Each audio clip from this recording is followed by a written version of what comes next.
to welcome you all to the first installment of our online seminar series titled Transdisciplinary Research on Cultures and Identities in East Central Europe. Through this series, we aim to promote open public academic discussions, encouraging the exchange of ideas and perspectives across disciplines. Today, we have the pleasure of welcoming Tijana Koprivica, who will present her doctoral project on the intermediality of Yugoslav avant-garde and illustrated poetry books. Tijana Koprivica, let me just briefly introduce her, is a PhD candidate at the Institute for Slavic Studies at the University of Vienna, and she specializes in South Slavic studies with a focus on Yugoslav avant-garde. In this particular session, she will share her insights on the intermediate quality of the illustrated poetry books, and more specifically of those from the Yugoslav historical avant-garde and the illustrated poetry books after the Second World War by the authors who in some way had been involved in the interwar avant-garde movements. She will also discuss how this intermediality is transformed through processes of reissuing and republishing, and how these changes influence the signification of the illustrated poetry books and mirror from the other side the cultural practices of the time. So let me just say that the format of this seminar is structured yet interactive.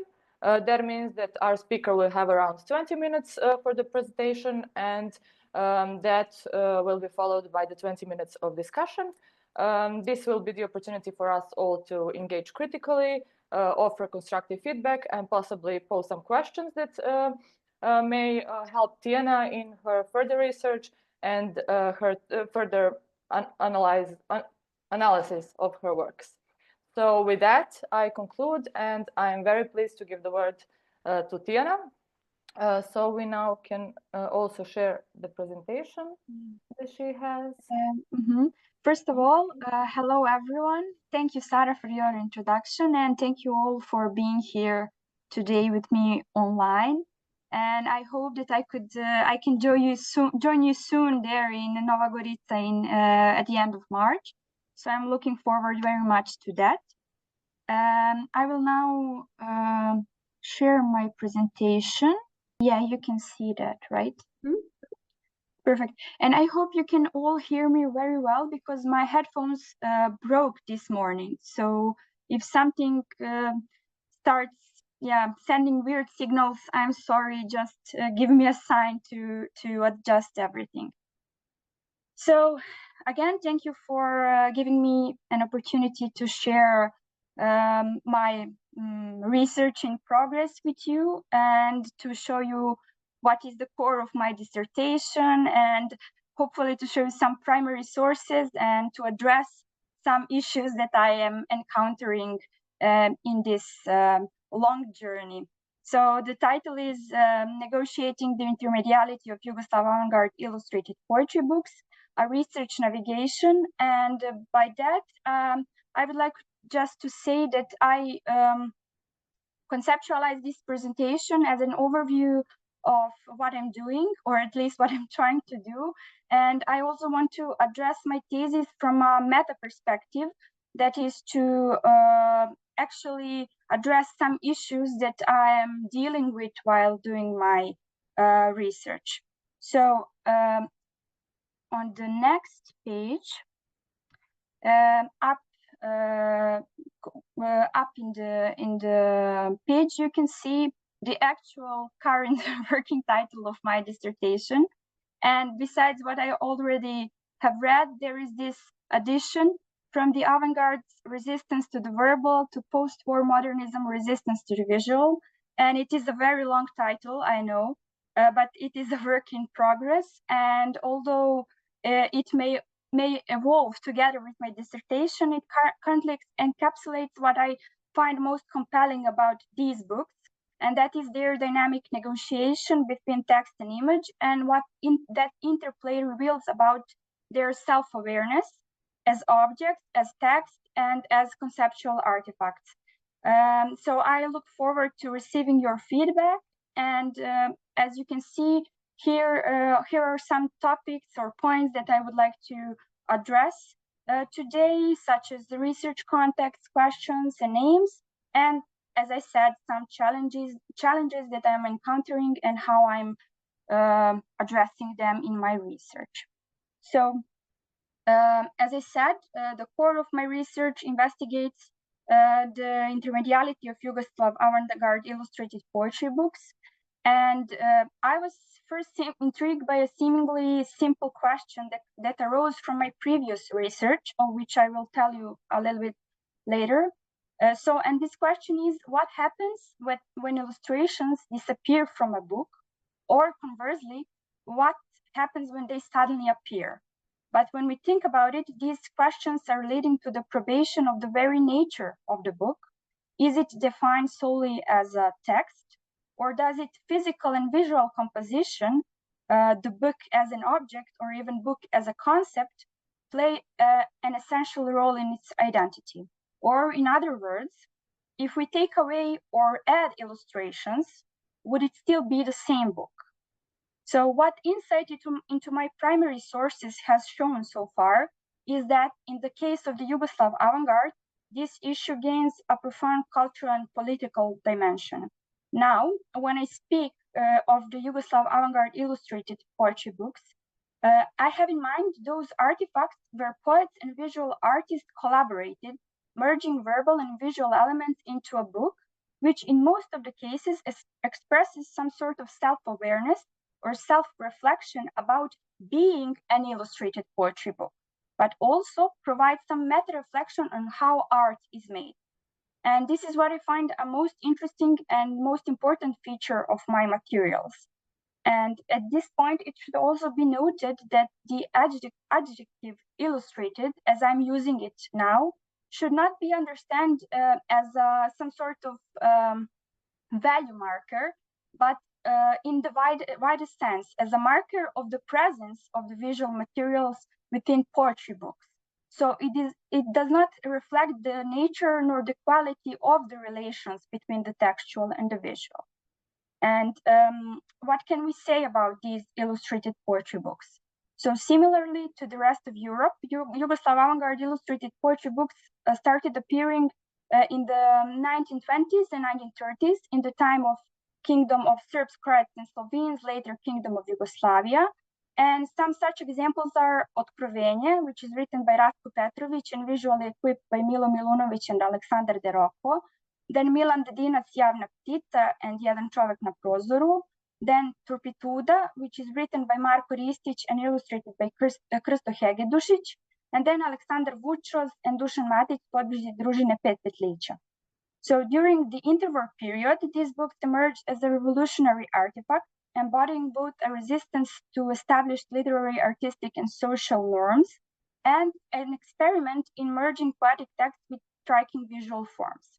In the later post-World War II period, as political and cultural landscapes shifted, the very intermediate quality of these books were renegotiated.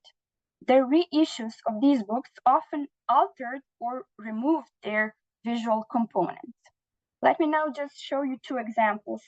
On this slide, you can see on your left the first edition of 𝒉𝒆 from 1922 with beautiful woodcuts, which impact the meaning and constitute this book as a whole. But on the right, you can see one of the many post-World War editions of 𝒉𝒆, from which the woodcuts were completely omitted. This omission leaves only the text, effectively presenting 𝒉𝒆 as an exclusively textual work. On the other hand, we have Podvizi družine Pet Petlića, which was originally intended as a children's book and was later included in the mandatory school reading program after World War II. So this book has been published in numerous editions, I think over 15, and its visual aspects seem to have been largely preserved. But by preserved here, I mean that while the book retained visual elements in most editions, these elements were radically altered over time. They shifted from striking subversive photo collages that both constitute and complemented the book's meanings, to simplifying drawings that graphically paraphrase the text. As you can see here on the slide, far left, we have the first edition. Then in the middle, we have so-called second edition, which you can see also changes in the script. The first one was in Latin script, the second one is Cyrillic. And you can see how the dimension and the position of the this title photo collage was changed. And then here is one of the many school reading editions where with naive-like and childlike drawings, the main characters from the book are represented. So these transformations of intermediality, as demonstrated right now, can be considered within the broader Yugoslav cultural and political framework, where the avant-garde occupied a distinctive yet often ambivalent position. So during the interwar period, Yugoslavia was characterized as a bourgeois multinational state. As a result, avant-garde movements were relegated to the far left margin and excluded from the national literary and artistic canon. After World War II, as Yugoslavia redefined itself as a socialist multinational state, avant-garde practices were dismissed and characterized as Western bourgeois decadence, cosmopolitanism, and political subversion. And this critique was frequently tied to the perception that foreign Western ideas were undermining the dominant real socialist ethics and aesthetics, or that in the sense that avant-garde did not align well with the progressive and revolutionary views of society, culture, and art, and therefore could not serve as a tool for articulating an optimal projection of the revolutionary present or the future realization of an ideal communist society as they expected real socialism art to do. However, in the early 1950s, when Yugoslavia began to distance itself culturally from Eastern Bloc and Soviet influences, while gradually opening up to Western modernist art, the avant-garde was employed as a token of Yugoslav readiness to embrace Western values. Therefore, it can be argued that the intermediality based on the relationship between the verbal and the visual in Yugoslav avant-garde illustrated poetry books is reflected in a dual inverted manner. First, during the interwar period, these relations mirrored the avant-garde's general attitude toward the institutions of art and society. And second, after the war, in the newly reissued and republished books, these relations mirrored not only the attitude of artistic and social institutions toward the historical avant-garde, but also the avant-garde's attitude towards itself. For this reason, the intermediality of illustrated poetry books emerges as a field in which diverse power struggles within Yugoslav culture at the time are manifested. So all of this prompts my research questions that guide me in my research. As you can see on the slide, they are their main concern is how does the intermediality of the Yugoslav avant-garde illustrated poetry book support and convey various forms of book self-awareness? In what ways this intermediality negotiated through the processes of reissuing and republishing, both during the avant-garde period and in the post-war era? And how do these negotiation procedures affect the overall signification of the illustrated poetry books? And finally, how do this procedure mirror broader cultural practices of their time? So these questions drive the inquiry into material form, aesthetic choices, and political contexts, and they tend to discover how they interweave to create layer meaning. And further, this sets the scope of my research, and the principal aims are as follows. First, I seek to investigate how the interplay of verbal and visual elements establishes a multidimensional self-awareness, conceptualizing book as an object and an entity. Second, to analyze the reissuing and republishing practices that have altered the original intermediate qualities of these books. Third is to assess the impact of these negotiation procedures on the overall signification and interpretative potential of the illustrated poetry books, and finally, to investigate how these negotiations and transformations have influenced the production of knowledge about these books, and by extension, about the historical avant-garde as both a political and aesthetic movement. And of course, how do they reflect broader cultural, political, and aesthetic practices? Now, I would like to just briefly introduce the research history, but it would not be state of the art. It would be more how I have come to this topic.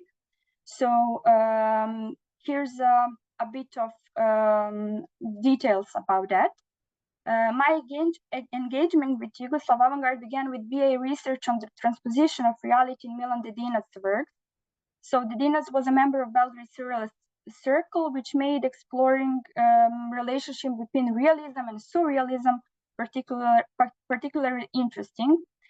In that study, I analyzed and compared Dedina's diary and poetic writings alongside documentary photographs, like in the long poem Jedan čovjek na prozoru. And this interest deepened during my MA studies when I wrote a thesis on Milan Dedinac and Stanislav Vinaver's illustrated poetry books. So this, in this sense, content-wise, this book thematizing the experience of imprisonment in concentration camps during the World War II, both verbally and visually. And then I attempted to establish connections between the two regarding the conceptualization of time, space, and the position of the lyrical personas, including their identity in relation to their memory of the experience. So in every stage so far, the previous one, the next one built up on the previous one, and it all culminated in my research on the intermediality of the Yugoslav avant-garde illustrated poetry books.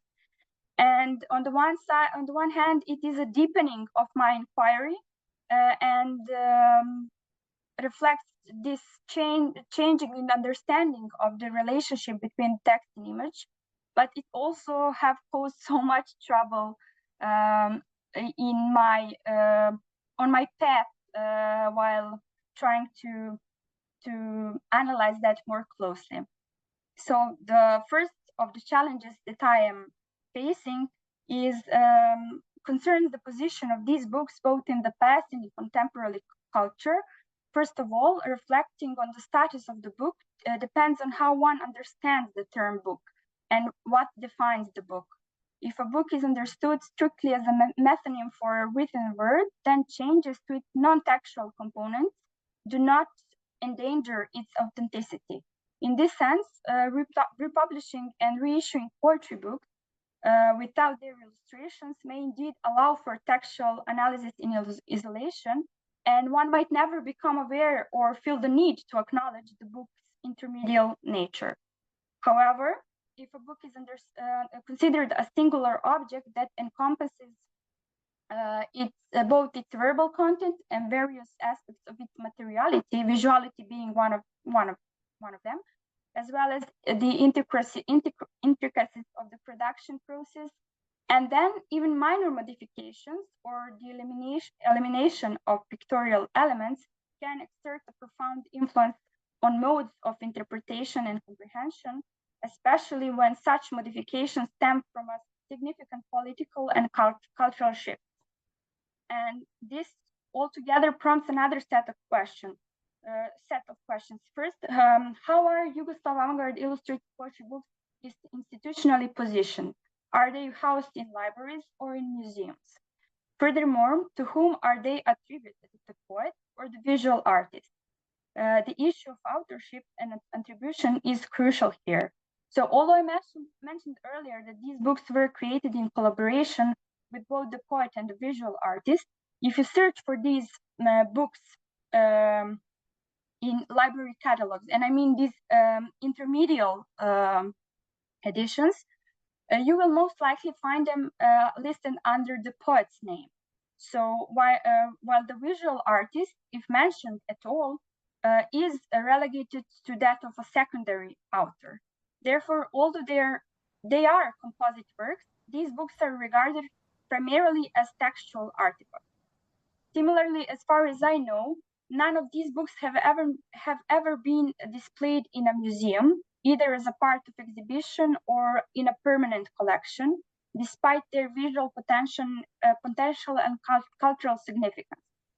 So this treatment demonstrates the dominance of a logocentric paradigm in culture, where visuality is considered superfluous. Moreover, this situation arises only when one can access the books through an institution. So they're very difficult to be assessed only even for the most banal reasons, you know. So there are few examples of these books available to the public, and when they are incorporated into library collections or museum archives, they can only be read and assessed under specific, often restrictive conditions, which is of course logical and desirable approach concerning their preservation. But what is here important to me is that such institutional treatment actually implicitly underscores the book's materiality and fragility as object, an aspect that is often neglected in an actual research on these works. So this consequently leads to the question of disciplinary approach and perspectives and boundaries of disciplines in research. And this, I must admit, has been the most challenging aspect for me. So given my background in philological and literary studies, I naturally began by investigating the verbal content, which is of course legitimate. However, the visual component remained like a thorn in my side, always there, glancing from the margins, interrupting, and having something to say despite being mute. So therefore, to overcome this feeling stemming from a logocentric bias, I can say that, I had to search for an approach that complements the materials and the issues they raise, one that I find relevant in the case of my research. In this sense, notions of the interdisciplinarity, or better yet, transdisciplinarity, provided a more suitable framework for assessing illustrated poetry books, their context of emergence, production, transformations, and broader implications. And this leads me to this next slide that regards my theory and methodology framework. So to address all of these challenges I mentioned, my research employs a dual approach. On the one hand, a diachronic analysis traces the historical shift in intermediate practices within these books, from their revolutionary inception in the interwar period to their transformed state in the post-war era. On the other hand, a synchronic approach examines the interplay of text and image within individual works, that is, individual publications. And central to these analyses are the concept of intermediality, as explained by Irina Raevsky, and the concept that is theoretical figure of image text, as defined by Thomas Mitchell. This concept of intermediality as a critical category allows for the concrete analysis of products that already manifest intermediate quality, as Yugoslav avant-garde illustrated books sure do, and serves as a valuable lens for investigating the interplay of their verbal and visual content. Mitchell's notion that every medium is inherently mixed, where verbal representations are always already visual and vice versa, provide a critical framework for understanding the complex, layered relationships that define these books. This suggests that illustrated poetry books exhibit a multiplicity of relationships between the verbal and the visual aspects on at least two levels. On the one hand, the interaction between the verbal and visual is an integral element of the makeup of the illustrated poetry books. On the other hand, each of the participating media inherently incorporates this interplay between verbal and visual elements. Hence, illustrated poetry books represent a specific version of the image text theoretical figure. Moreover, as a version of this figure, and like each of these books individually, they reflect on their representational heterogeneity, revealing the interconnectedness of their formal appearance, and with the ideological and institutional issues inherent in their constitutive media, as well as with the cultural contradictions they mediate. And by combining this formal analysis with a historical perspective, I tend to capture both the concrete materiality of these books and the broader ideological currents that shape their production. And this method moves beyond the traditional text-based analysis to encompass materiality and production, and insisting on this literalness and materiality, or literal material qualities, actually should be considered alongside the fact that these specificities, as demonstrated, are not constant. And in this sense, the corpus requires this historical perspective. And now, in conclusion, to bring a sense of structure and to connect everything I have discussed so far, I would like to present the structure of my thesis, specifically how I have organized my primary corpus and how I approach it analytically. I have identified three distinct negotiation procedures that characterize the transformations of these books over time, and I will briefly outline them now, but I'm happy to answer any questions afterward. So the first procedure is eradication for acknowledgement, which involves the complete removal of visual materials, ultimately leading to broader acceptance of the book. And a prime example of that is Откровение, which originally featured woodcuts. However, in subsequent editions, these visual elements were entirely omitted, transforming the book into what is now often regarded as a purely textual work. And this erasure, while seemingly diminishing its intermediate character, paradoxically actually reinforces the memory of its original visual impact in critical discourse. The second procedure is alteration for moderation. Here, the visual elements are not removed outright, but they are significantly modified to align with new cultural and political context, seen as in Podvisi Družina Petlića. And this process moderated the book's revolutionary aesthetic, aligning with the expectations of the emerging political regime, while diluting its initial subversive potency. And the third procedure is recontextualization for legitimization, and this strategy involves republishing illustrated poetry books within new, often more ideologically acceptable frameworks. And such editions include extensive commentary and historical reflections, reinterpreting and retroactively legitimizing the work.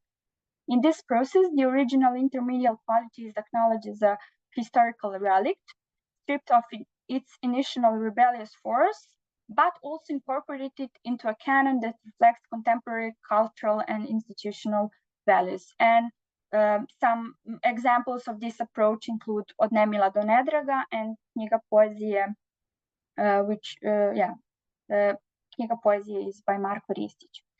So by exploring how the intermediality of Yugoslav avant-garde illustrated poetry books has been shaped by historical, cultural, and political shift, and by tracing the transformations of these books, broader cultural mechanisms that regulate how avant-garde works are received, preserved, and repurposed actually over time. And beyond merely documenting these changes, my research tends to highlight how this shifting of the interplay of the text and image in these books reflects the evolving relationship between artistic autonomy and institutional power. And I hope to challenge logocentric disciplinary bias and to advocate for a more nuanced understanding of illustrated poetry books as a composite intermediate work by considering both their textual and visual dimensions and the procedures they have been procedures in which they actually emerged. So with this, I would like to thank you for your attention, and I hope that by sharing these insights today, I can spark further discussion and feedback. I'm happy to answer all of your questions and to hear all of your suggestions you might have. Thank you. Yes, thank you, Tijana, very much for this really insightful and well-structured, I would say, presentation about your research process so far, and also different phases of your process. I would like also to tell that I really appreciate that you highlighted the possible difficulties that you have, and that you said that your research is still a work in progress, and that you welcome all insights and comments. So with that in mind, I would like to now open the discussion time and invite everyone to share any kind of thoughts, feedback, questions for Tijana, so we can all engage in discussion about her theme.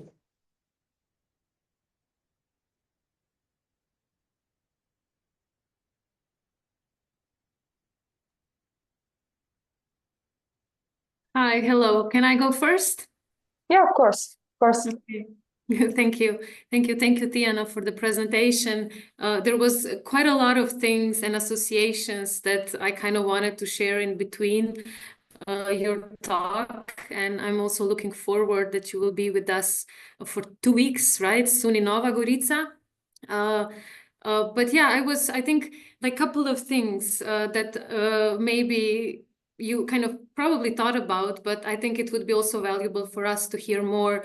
I think the relationship with these small magazines that were so visually kind of, as you said, always already image text, right? And were exhibited quite a lot of times, right? For example, Zenit and so on. So how do you, if you kind of include this in your research? This is, I think, one of the kind of biggest, or the thing that we know the most when we think about, I think, Yugoslav avant-garde in the 20s, is the long duration of Zenit magazine that was being published from 1921 to 1926. So I would like to ask about that. And then my second question, or maybe a little comment, is the concept of Alexander Bošković, Photo Poetry and the Bioscopic book, where he kind of does research on Russian and Czech avant-garde experiments through typography and photomontage. So kind of what I'm looking into, and I would like to hear you speak more, how do you kind of make difference between this avant-garde strategies, which are photomontage, collage, and so on one hand, and then on the second hand, this more kind of expressionist, kind of using the woodcuts, you said, and kind of illustration being just addition to textual works. So I think this is for me kind of, how do you, I think the both questions are related to materials of your research. That's the question, basically. Thank you, Christina, for your questions. Yes, these are all the points that I have been thinking about a lot. And they're actually interconnected, both this bioscopic book and Zenit magazines, and the principle of photomontage and photocollages, and or like collage in general as the procedure. So I will start with the magazines. Of course, Zenit and hold this practice of producing literary or artistic magazine as a form of expression is a very important to me, in a sense that already there, every issue of a magazine was a work of art. In a sense, it was conceptualized from the start to the beginning, and used all of these very revolutionary techniques that were invented at the time. So, what is also the impact of these magazines as maybe dominant form in the avant-garde is that illustrated poetry books, at least in case of the Yugoslav avant-garde, because as we know, in Russian or in Italian or in French, it is completely different situation. These illustrated poetry books, precisely, I think, because of that, remained unnoticed. or undetected as intermedial objects and regarded as a literary works, if you will.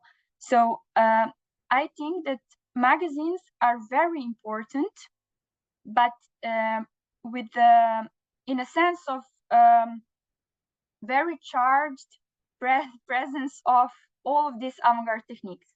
But illustrated poetry books are always, at least how I'm looking at them, are always somewhere in between. They try to be revolutionary. Sometimes they really are revolutionary, but at the end, they in a culture, they are remembered as a textual because of these procedures that happen to them. They are remembered as a textual artifact.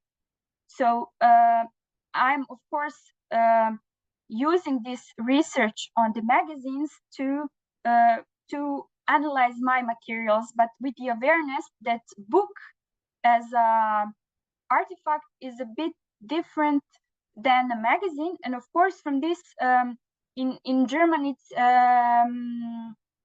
it's like Textgeschichte or Editionsgeschichte, in these terms that creating a book is different than creating a magazine, because the purpose is different. So I'm also taking that into account while analyzing my materials. And also, when it comes to Sasha Bošković's bioscopic book and photo poetry from Russian and Czech avant-garde, that was very valuable read for me because, and of course, besides other significant studies, because I realized that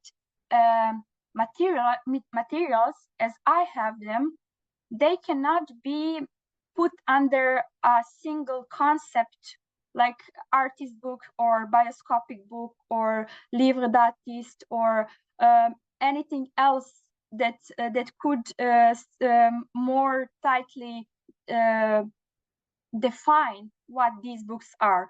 So I decided to use this illustrated poetry book as a descriptive term that could be umbrella for all of the others examples, because in we have Podvisi Družine Pet Petlića, that is a photo poetry book, but we also have Otkrovenje, which is expressionist book.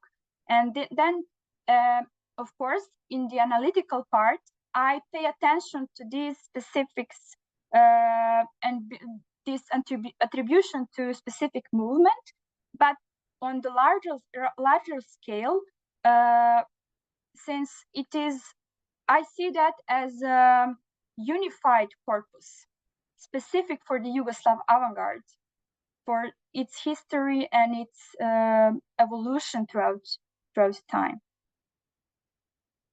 So I don't know if that answers your question. Yes, thank you very much. Thank you, Christina, for your question. I can now maybe read one suggestion and one question that Emilia Vučićević posted. That is a student from the University of Nova Gorica. Firstly, like a suggestion, she said, Tijana, thanks a lot for your presentation. I wanted just to suggest to double check if the books you've mentioned have ever been exhibited. I remember seeing Javna Ptica, so we might check that. Just like a suggestion, you can also comment on that, maybe. And the question is, have you maybe considered interviewing contemporary editors or publishers who republish those books without illustrations about the possible reasons or something like that? So yeah. Thank you, Emma, for your suggestion. I really must check that whether they were ever displayed in a museum or in some space. Thank you for the. We will get in touch about Javna Ptica. So thank you. And no, I actually haven't considered interviewing publishers or editors, because then I think I would fall into this sort of intentional fallacy or something like that. But I rather use their forwards or notes to discuss to discuss their intentions or the purpose they are making with creating or changing the book. So yeah, that would be my question. I did not consider interviewing them because I don't see how that, yeah, it might I might gain from getting broader knowledge about the context, but I also think that there is enough information in the editions themselves, in editors or publishers' notes on the editions themselves. So I'm using that information while analyzing transformations. Thank you, Tijana. I don't know if Emilia can answer or comment to that, or maybe. Okay, cool. She says cool. Makes sense. Yes, Darko has a question or a comment. Yeah, first I want to congratulate you, Tijana, for an amazing presentation. Thank you very much. And what I particularly liked about the presentation and about your topic in general is that you included what I had a vague idea about what your topic is, but I see that you have included an entire analysis of the literary system, of its institutions, of different literary institutions. So it's not only a reading of the book, of the material itself, but it's also the reading of the institutions that have established that kind of tradition of reading, which I really appreciate, and it gives a lot of added value. I just wanted to add that maybe it's a thing to think about, the thing that Emilia suggested.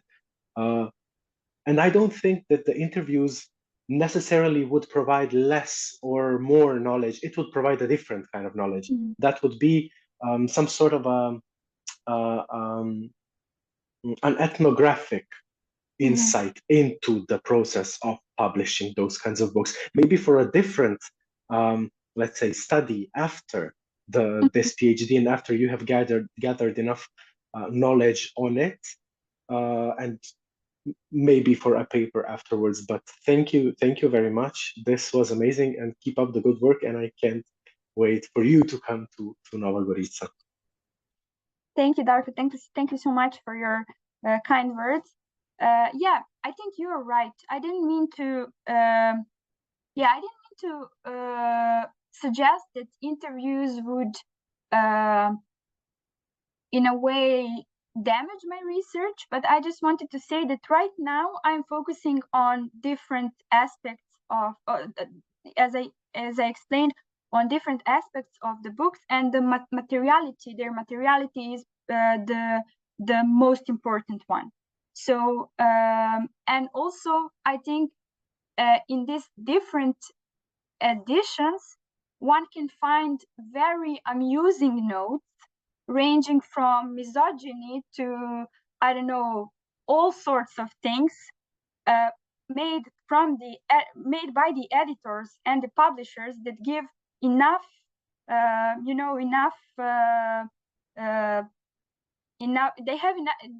have enough potential to work with them and to reconstruct the context and the whole conceptualization of the avant-garde as a movement within this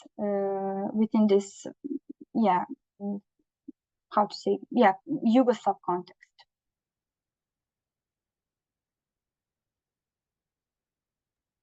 Great. Do we maybe have some more questions or comments? Yes. I would like to thank, first of all, to Tijana. This was really a very, very interesting presentation, and also very valuable for our research about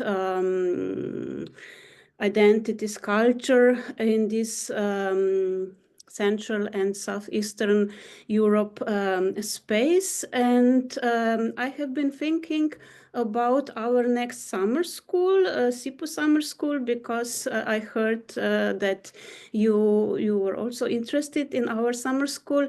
And I would like to ask you, because I'm not an expert in this field of avant-garde, are these books all the books with illustrations, or are there any other maybe somehow connected to women writers, or maybe illustrators?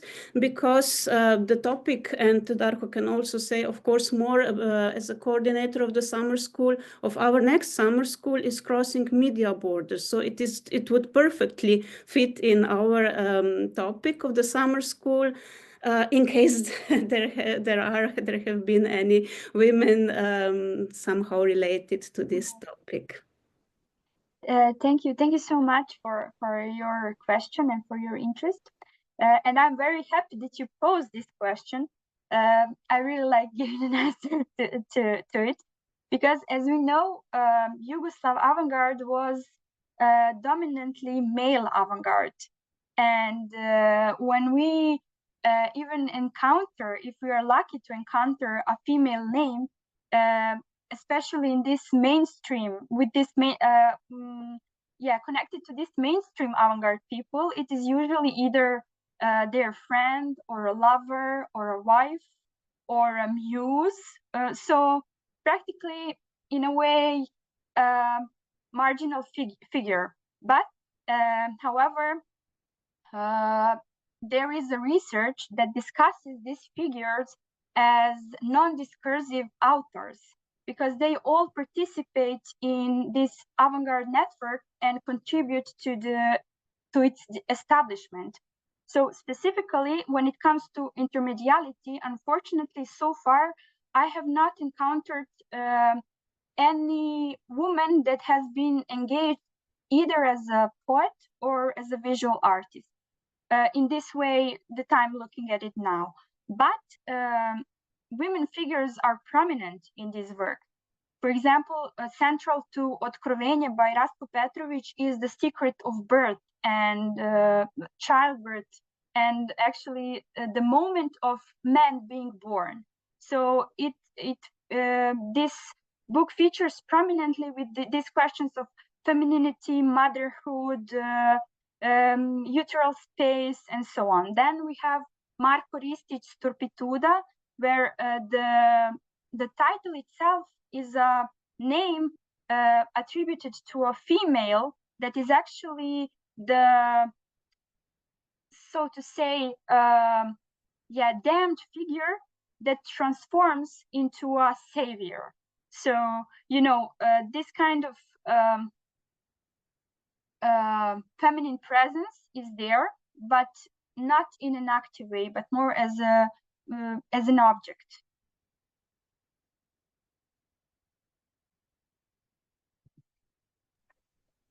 Thank you. Are there maybe some more questions, comments, or should we move slowly toward the end?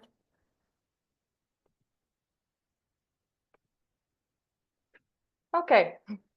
Well, if that is all, then we can maybe conclude. I would like to say thank you again, Tijana, for being with us today on Zoom, and